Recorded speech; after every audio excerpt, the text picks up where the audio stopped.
welcome everyone. My name is Jan Lehman. I'm the CEO and visionary of CTC Productivity, and our focus is all around helping companies create a culture where productivity fuels happiness. And so we do that not just by teaching people how to work smarter, but actually with the focus of reducing burnout, increasing job satisfaction. So we love the long game that we're heading toward. We have a number of different services that we do. This webinar series has historically been focused only on the Microsoft 365 consulting work that we do, but today we are shaking things up. And we're going to introduce some of our soft skill training and coaching concepts that we do as well. And so I'm super excited to introduce Debbie, who's here with us today. She's one of our coaches and trainers. Nancy is as well over there, coach and trainer. And we're going to talk about the power of effective delegation. And again, the long game is so that you're going to boost productivity without burnout. I am going to enter... Okay, so that's the session for today.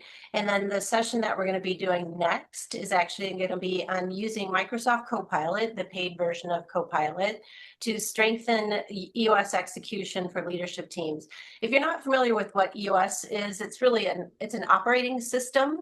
And even if you're not on EOS, this session will be very helpful to understand how leadership teams can be using Copilot to leverage information and really drive things forward. So I'm going to enter into chat, or you're welcome to scan this QR code, but there's scan the QR code or into chat. There's a number of links, so you can register for the next webinar on the EOS thing. And there's links to case studies and, order the book, lots of stuff you want.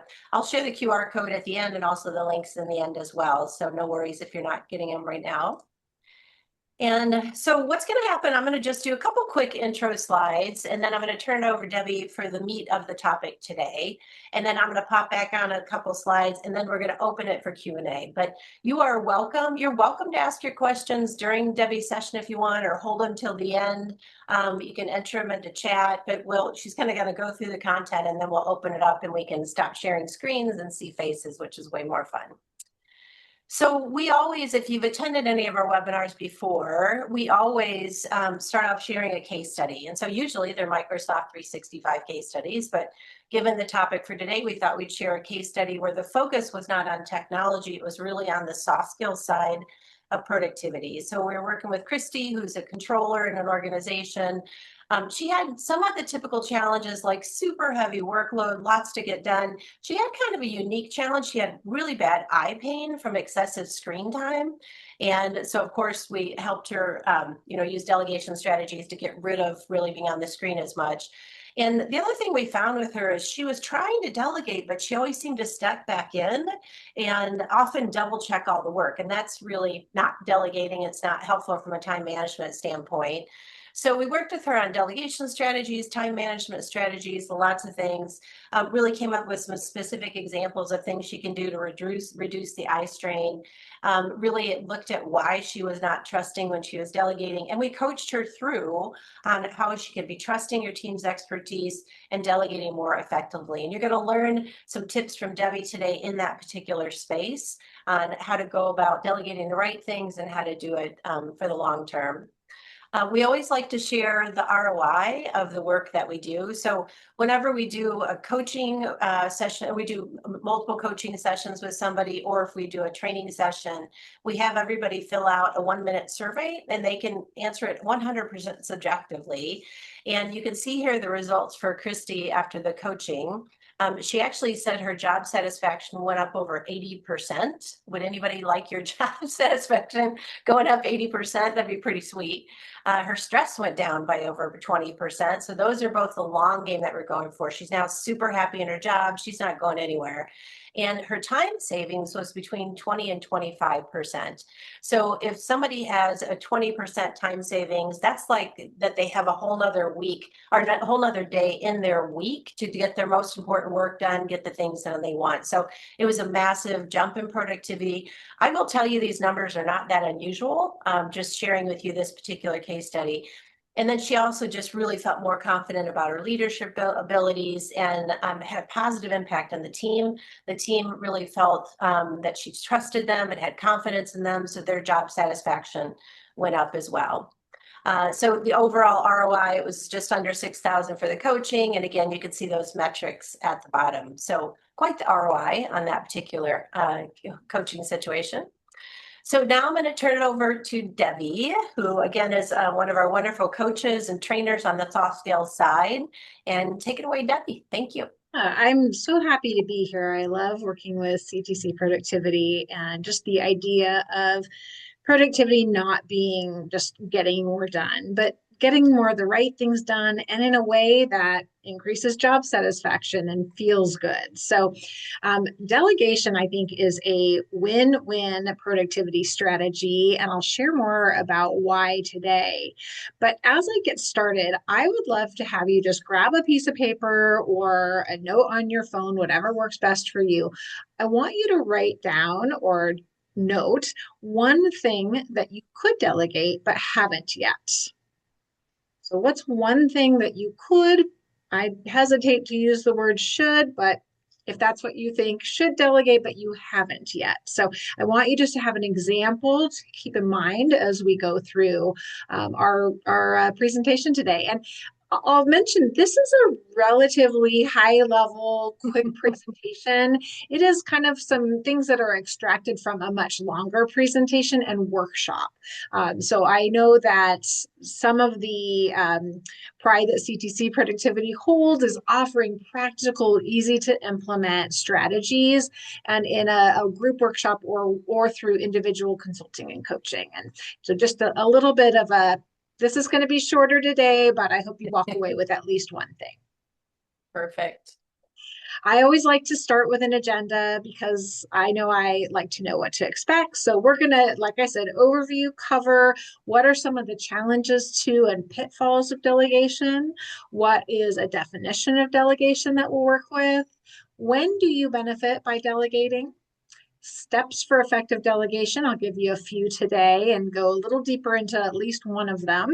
And then there will be time for Q&A at the end. So you are welcome. If you have a question, if it's a burning question, put it in the chat. Jan can bring that to my attention if I need to clarify something while we're going. But otherwise, no, we'll have some time for conversation too. And I love that. All right, so I think there's some interesting statistics around delegation and how it's a productivity game changer. The first is that delegation improves business growth. And it was a study that I looked at in a Gallup poll that found CEOs who excel at delegation generated 33% higher revenue than those who didn't. And so just like that 20% increase in productivity or in time that Jan shared in the case study, who doesn't want a 33% bump in revenue, especially if it can come without burnout, right? Without significant more effort on your part. So that's what's beautiful, I think, about this. The second thing is that delegation saves leaders significant time. So again, research referenced by Harvard Business Review indicated that leaders who delegate effectively can save 20% of their time. And this is for higher value work. So again, there's that whole work day in your work week. If you could delegate effectively and have an entire day to focus on the things that you need to be doing. And then the third here is that delegation improves productivity and it reduces bottlenecks. So if you're holding something from moving forward because people are waiting on you or you've got to do something and you could otherwise delegate it and allow projects and tasks to move forward, this is another argument for delegation. So just being able to release and reduce bottlenecks, I think, is another compelling reason. So I know as busy professionals, you're not short on effort, right? You're not short on effort. You may be short on time. So delegation to me is one of the highest ROI productivity strategies that there are. Agreed, totally. All right, so a definition here to delegate. I like to share this because I think there's a misconception, and some people worry about dumping work on others or abdicating responsibility. And it's not about that. It is to entrust or transfer. So power, authority, or responsibility to another. So if you can think about transferring responsibility and why and when you might do that, we'll talk about some examples in just a bit. It's not passing the buck, right? It's not just saying, oh, I don't want to do this, so you do it. It is trusting and transferring responsibility.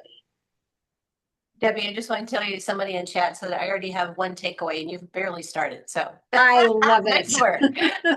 I love it. Keep that in mind. I want to hear what that is later. All right, so I know you're all smart people, and there are some common reasons that smart people don't delegate more. So you can think about if this is true, any of these are true for you. One is a needing to feel a sense of control. So I don't know if we have any other control freaks out there. I know that's something I constantly work on. Okay, thank you, Margaret, for self-identifying and raising your hand there. You're in good company. And many leaders are. They want to have control. They want to have good outcomes. So finish the sentence for me, because this is something I know a lot of people will say when they're thinking about this. If I want something done right, and it is, yeah, I see some mouths moving there. I better do it myself. So we're afraid to let anyone else do something because they might mess it up, and that could reflect back on us. So especially when we're ultimately responsible for an area, of course we want the best work done. But that isn't always true, that no one else can do it. And that kind of leads to the second reason that some people don't delegate more, and that's because of perfectionism. So again, the worry of, if I want it done right, I better do it myself, or I'm the only one that can do it perfectly. And one of my mantras, and I love sharing this with clients too, is that done is better than perfect. And that's most of the time true, unless you're doing brain surgery or, landing a plane. Often 90%, 95% is good enough. So if you could save time and spend time on the things that only you can do, if something got done 90% or 95% of the way that you would do it yourself, is that good enough? And is that a good, again, that trade? Are you willing to make that trade? There's the misconception that it would take longer to show somebody else how to do this or ask somebody else to do this than it would if I just did it myself. Debbie, And that was what was entered in chat just a second ago. So yes. okay, great. Great. Thanks. So, yeah. And that's, I hear that a lot. Like, oh, I mean, I can do it. I know how.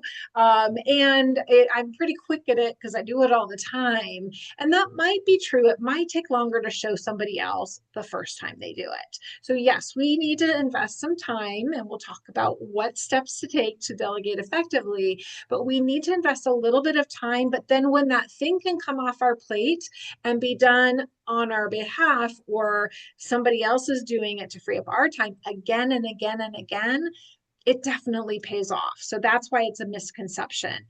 Um, Not knowing how. I mean, that's something that some of us just weren't taught how to delegate. So we're not doing it effectively, then we're not getting the results we want. It feels clunky, it feels awkward. And then lastly here, the fear perception, well, what others think about me if I'm like handing off all this work? Am I going to be seen as a slacker? Am I going to be seen as someone who doesn't have enough work to keep themselves busy if I hand all of this off?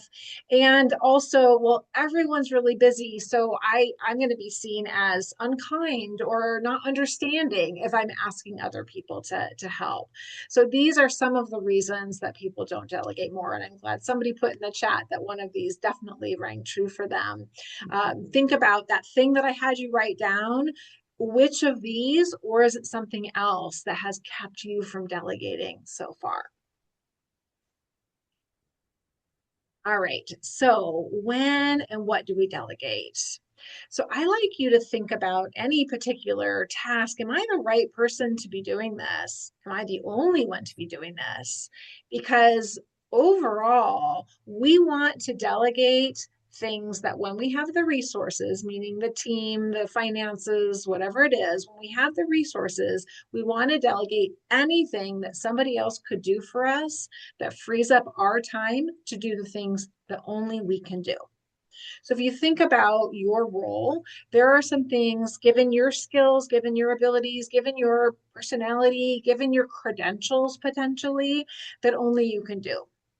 We work with attorneys, and there are some things that have to be done by an attorney that cannot be done by support staff. And so that's something, what is that small percentage of things? And it's usually about 20% of all the work that you might be doing that truly only you can do and are the highest and best use of your time. So we want to delegate things that somebody else could do better or faster than us. And sometimes that's a trading responsibilities across level. So to a peer or to a colleague who maybe excels at doing something and can do it quickly, and you take something off of their plate that you excel at and do quickly. So it doesn't even have to always be to somebody that reports to you or somebody on your team that you're responsible for. Anything that somebody else could do more effectively than you can do. This is a big one. Anything that somebody else could learn by doing. So, especially if you're a leader, a manager, a supervisor, and you are responsible, part of your responsibility is helping develop other people. Delegation is a great way to do that. It's a great mechanism for training somebody to do something that they haven't before, that they then become competent at doing. And so in doing so, you save time and also they grow and you're fulfilling that responsibility. And then the last thing I'll mention here is to include people. So to include people, to allow them to be a part of something by delegating a piece of it. So this is part of how we form team, how we can collaborate, how we can work collectively together, is shared responsibility. And when you hold on to everything yourself, you might be keeping somebody from feeling included in an initiative or a project or a task.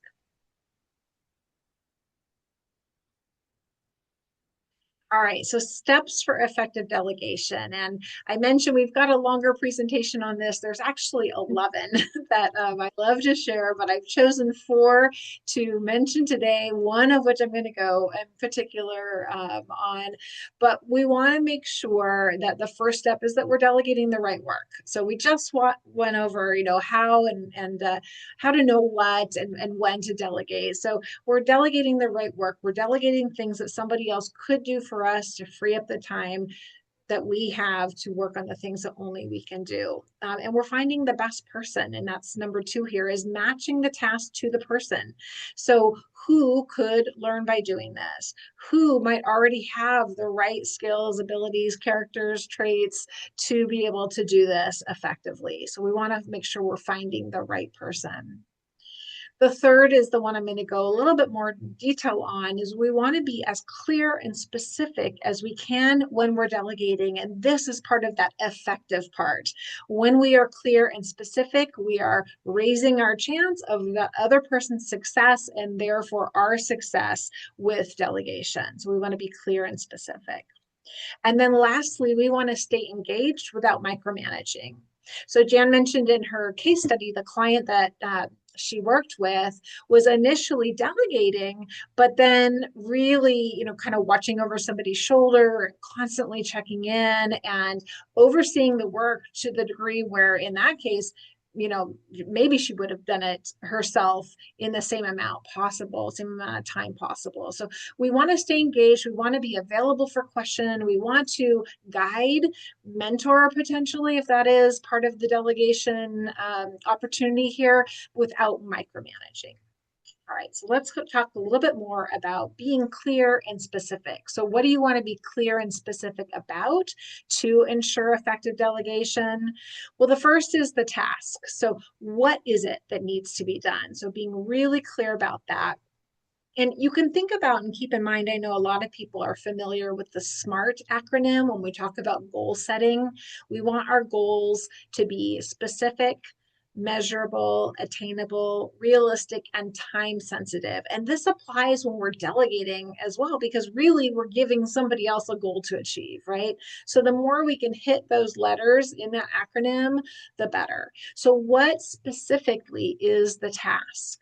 And then what is the outcome that we're after? The more you can paint this picture, a vision, if you will, about what done looks like, the more successful somebody will be in achieving that because you've been real clear. We want them to know when they're finished. We want them to know when they've been successful, when that task has been achieved, and what our expectations are around this. And part of this also is sharing how much autonomy is expected. So if this is something that somebody's doing for the first time, there may be less autonomy, or maybe you're only delegating a degree of control and you're inviting more frequent check-ins. But down the line, maybe this is something that they can take and do from start to finish without your involvement. And that might be your goal as well. So what does done look like? What's that desired outcome? How will we know when it's achieved? That's being clear about the outcome. Is there a best practice involved? Is there a process that you have found to be efficient when you were doing this? Share that. We don't want to gatekeep, right? And say, here are the steps to take. So we want to share the process. And if this is something that somebody is learning for the first time, it can be really effective for a number of reasons to have them write down or document that process. And if this is a process that is not yet documented, all of a sudden now, when they're documenting and you have a chance to review that, your organization now has a process document for this task. That can be something that can be used to help onboard other people who might need to learn this as a training reference. And it's also a job aid for that person that you've just delegated to refer to. So having them process or document the process as you're describing it can be really helpful. And then again, another area for clarity. And then lastly, the deadline. So when does this need to be done? This is often missed, and that can lead to some miscommunication then and missed expectations. So what is the deadline, or what is the timeline for this? And if it's a long-term project, maybe what are some expected milestones that's included in the deadline? All right, so I told you this was pretty high level and kind of quick and dirty, but I'm thrilled that somebody had a takeaway already. I want you to think about, really, this is one thing, but two things. First, what is that one thing that you wrote down that you hadn't yet delegated but could? So what has kept you from delegating that when we talked about those common reasons?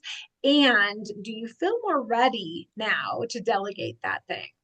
And the second of this one thing is, what's one thing you're going to do differently that you just got as a reminder today or you hadn't done before that you think might lead to more effective delegation? So feel free to share those things in the chat. I think we can learn from each other just as much, but I am hopeful that you all walk away with at least one thing. That's always my goal in any presentation or workshop. Perfect. Awesome. Thank you, Debbie. That was excellent. I would love to see what people are planning to do with their action items. So I'm going to be monitoring the chat, but I'll go ahead and wrap up here. And Debbie, I don't know if I did this, if I drew this yellow line. All of a sudden it appeared. So somehow I must have gone crazy on something. So I'm going to wrap up and then we'll open it up for Q&A. So feel free to start entering questions into chat if you have them, or plan to unmute yourself. We're happy to answer any of those. I just want to go through a couple more slides just to give you more perspective. So one of the things we struggle with is leaders. I feel often leaders don't know how to translate saved time to the profitability of their business. And so we're starting really to help do the calculations for clients so they can actually see it. So in this particular case, let's say you have somebody that saves 30 minutes a day. That's about a 6% boost. So if you remember in the case study, she was like 20% much higher.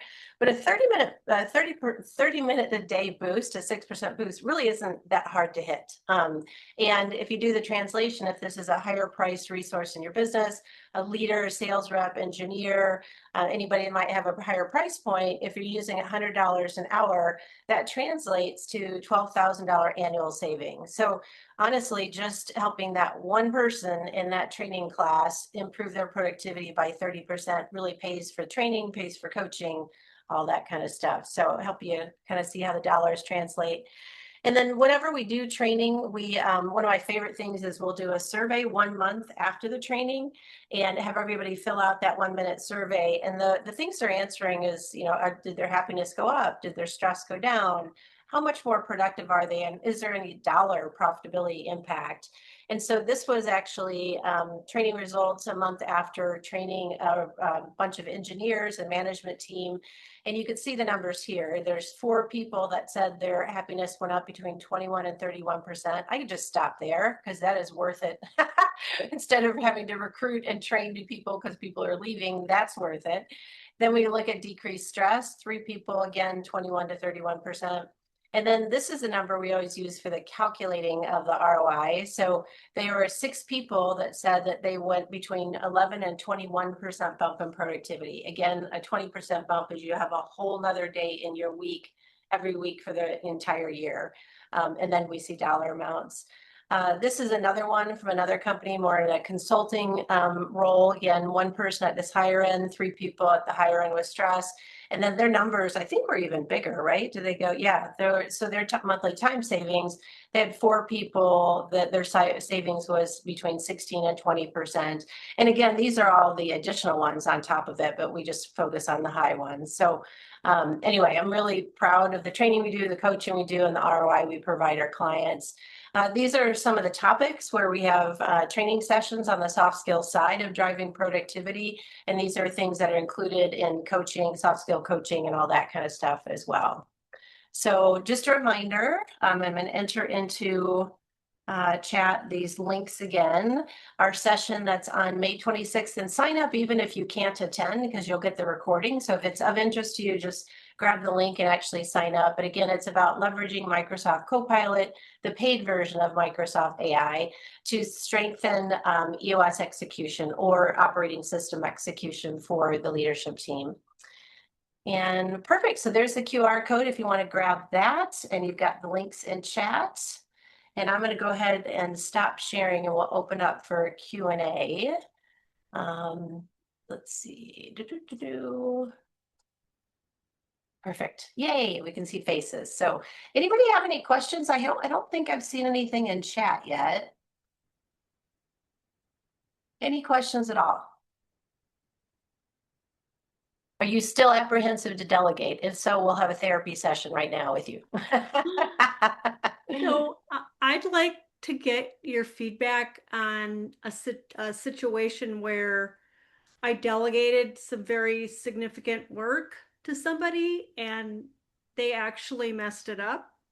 And I was relying on them to, and this is not a junior person. I was relying on them to look at what I had put out as my objective. And he did not connect the dots. And so it's cost me money and it's cost me time. And so I just, now I'm even, I'm kind of gun shy now about delegating to even professionals because I'm finding errors and errors that should not have been made. I'm not the expert in this area, and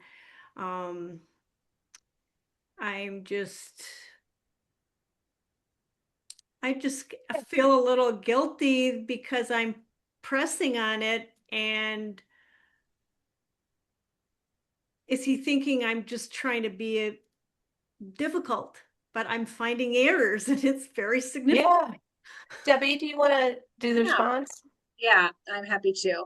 I mean, I don't know if debriefing and hindsight is always 2020, and debriefing, if you think through when the delegation originally occurred, did you feel like you were really clear? One of the steps that we didn't talk about today, that's part of that longer workshop, is verifying understanding. And it's pretty critical. I could only talk about so many in a short period of time. But Julia, that might be something that could help going forward is, we do our best to delegate, or we think we're real clear, but sometimes what we intend to communicate and what is received could be different. So if somebody walks away from a conversation thinking they heard something and that's not what we think we said, then that's a miscommunication. That could be something that you do next time if you didn't this time. And there's some techniques to just to really to ask, all right, what is it that you're going to do next, or tell me about the process you're going to follow, or tell me about your controls that you have in place to avoid errors, or whatever it is you might be concerned about. But that might be something that helps. I just thinking through, was it the right person? Did they have the skills and abilities that you needed for this? And, is this just a learning experience and there's a way to rectify this going forward? Debbie, that's awesome. I'll just add a little bit more to it. Definitely when you delegate, I wouldn't start off with something that's really high profile, high risk. You typically want to test drive the person with something that's less impactful. And so that's one thought. The other is, and I feel bad that I can't remember who actually made this quote, but I just love it. They said that delegation's like compound interest. And so if you think about compound interest, it's like you're doing the work and you're putting your pennies in the bank account, but you're not seeing much change. But over time, there's this exponential return. And so the mindset really needs to be more around that, is this is going to take me a while up front, and but it's going to be worth it to teach them to actually learn how to do it. So anyway, Julie, does that give you some ideas, some thoughts?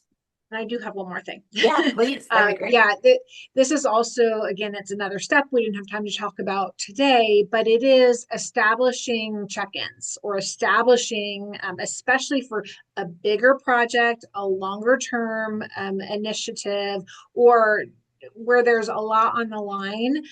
You don't want too much time. I mentioned we don't want to micromanage, and I will still stand by that. But we also don't want too much time to go where if something isn't going the right way, we don't catch it early enough, because that can lead to a lot of wasted time and money. So in a bigger project, maybe, this is something that someone's going to be doing over a month's time, but you say, as you get started, since this is the first time we've worked together on this, why don't we check in after just a couple days, and you can let me know how it's going so far, or I could see a draft, or whatever it is, rather than waiting until the very end and then realizing there are mistakes or it's not what you needed. That helped, Julia? Okay, you still look scared to delegate, but we got to get you back on the horse. Try it again with a little more process around it. So awesome. Thanks for asking. That was great. Anybody else have questions? You're welcome to unmute yourself or enter into chat. Hey, Jan, this is Cynthia Goro. Hey, Cynthia, how are you? Good, good. As a Vistage chair, it's interesting to me that my CEOs, the leaders of the company, will say, my people need to learn to delegate. Yes. And then the next day, I'm meeting with the key executives, the C-suite people, and I'm saying, in general, the CEOs of the companies are saying they would like you to delegate more. And they get kind of snarky sometimes. And it's like, well, in general, that response, it'd be good if I had people to delegate to, or my people are already overworked. So I'm wondering if there's a way to, I don't know how to respond to the CEOs on delegation, that you have to streamline or get your people to be more efficient so that they have the bandwidth and the capacity, and or that you can put value on what you talked about, Jan, on developing and teaching them. Yeah, Cynthia, I'll give a couple of suggestions, and Debbie, I'd love your perspective as well. We run into that a lot, where like the leader can't delegate to the next level because that level is like overstrapped. And so one exercise that makes a lot of sense is actually have the more junior levels, the lower levels, do kind of an inventory of where they spend their time.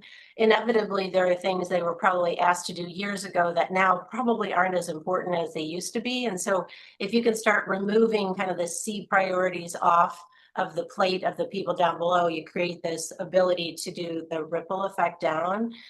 The other thing I'd say, Cynthia, is it's been so interesting, especially speaking in Vistage meetings and working with leaders. But one of the mistakes we see a lot of leaders make is they assume people know what delegation means and how to do it.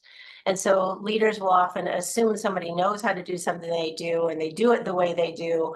So we always say to somebody, don't just say, hey, you need to be a better delegator, but actually get down in the weeds, like with Debbie's instructions today, and explain how to do delegation, because the theory sounds good, but often they really don't know what to do next. So Debbie, anything you want to add? Yeah, I would, again, this might sound like a plug for training and consulting and coaching, but we want people to be, maximizing their time. And so if there's a hesitation to delegate because everyone's so busy, or no one has time, then taking a look, like Jan said, at how are they spending their time, and are there things that they could do to save time? So, are they having efficient meetings? Are they effectively managing their email? Are they prioritizing? Do they have a system for managing the things they need to do?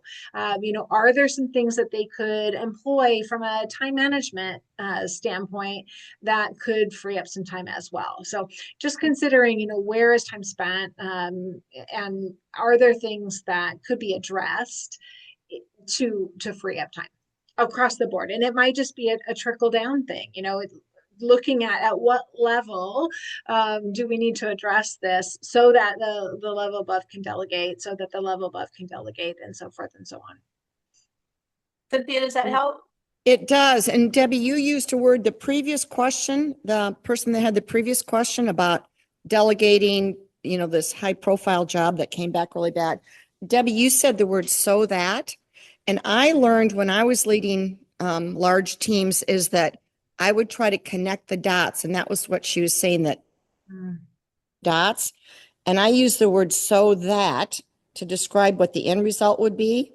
And just to share, I thought that when I delegated, that they understood, and that when they came back, that they just knew that we'd review their results and probably tweak it or put another iteration on it. And they were really miffed at me when I said, okay, well, now can you go do this? So I learned that when I delegated, I'd say, okay, let's get back next week. Tell me your thought process. What's your next step? And know that we're probably going to revisit this probably about 5 to 25 times before we're done. And that seemed to calm their nerves. It didn't make it any easier to delegate, but it was a step that helped me in that regard. Yeah. Hey, one thing I'll toss in, and this is in our training, but we're not touching on everything today, but we always say, like, pay attention to time consuming repetitive tasks, because that's really what you want to delegate. Don't, as Debbie said, don't delegate the one-off thing, because as you can see here, it takes time to actually get it understood thoroughly and to build the trust between the two people. But if you're really identifying things you do over and over and over again, that's where you're going to see huge productivity gains, because now you will have time back on your calendar every day, week, month, whatever it might be. So these are great questions. Anybody else? I love that cameras are on. We're seeing some new faces. So Kurt, it's nice to see you. Anybody else have any questions? Or share a takeaway. I always love to hear that as well, and might inspire somebody else. Yeah, that would be great. If you maybe enter into chat a takeaway you have, that would be fabulous. See what people are going to do next. And many of you are regulars on our webinar, so we'll keep you guys accountable to each other if you can see who's entering what. So we're missing Joe today. Joe's always here. Oh yeah. He's always, yeah, it's because it wasn't a tech conversation. So perfect. Well, if there's no more questions. Well, I have a comment. So one of the things, about I can do it better or faster. And you said, it's just that little bit of time. And there was a equate in my head to that, to go, or analogy, I guess maybe I should say, that email, right? If you take that little bit of time and you set those rules in email, then you don't have to touch that email. Oh, it only takes me a few seconds to delete those that I don't want, but they compound on top of each other. So it's one after the other. And then another thing to add on to Cynthia, with all the other things that you had said, Debbie, is that sometimes it is the technology, me being the technology trainer, that slows them down, right? So they're so busy because they're trying to learn the newest tech, or they're doing the way they did it 15 years ago with Excel when there's more options inside of Excel or Word or Microsoft Teams. And so being able to maximize your technology too. So again, not that I want to plug, but me, the tech person, those are some of the things that popped Yeah. into my head. I totally agree, Nance. We always say you want to maximize your three most valuable resources: time, talent, and tech. And so that's what we're all about. That was perfect. So, okay. Well, thanks everybody for being on the call. We'll see you in a couple months at our next webinar. And please reach out if we can be of any help. We'd love to chat with you. So thank you. Nice work, Debbie.